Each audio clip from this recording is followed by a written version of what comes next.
West Bengal junior doctors front আমাদের ভাতৃপ্রতিম সংগঠন। আমরা এই অভয়া আন্দোলনে কাঁধে কাঁধ মিলিয়ে একসাথে লড়াই আন্দোলনে আছি। তাই তাদের সংগঠনের অভ্যন্তরে যে ঘটনা ঘটছে এবং তার পরিপ্রেক্ষিতে আজকে আমরা গতকাল থেকে আমরা যা দেখছি তা আমাদের কাছে অত্যন্ত উদ্বেগের।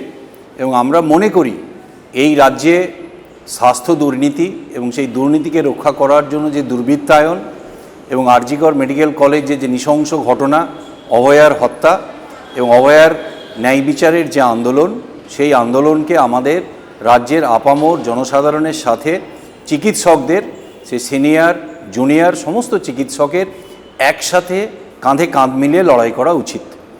আমরা অপেক্ষা করছি ওয়েস্ট বেঙ্গল জুনিয়র ডক্টরস ফ্রন্টের যে বিবৃতি, তার জন্য তাদের সংগঠনের অভ্যন্তরে কি ঘটছে। আমরা আশা করি যে ঐক্যবদ্ধ আন্দোলনই একমাত্র পথ।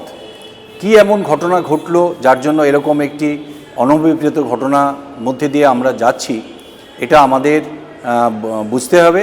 এটার জন্য আমরা একটু উদ্বেগে আছি।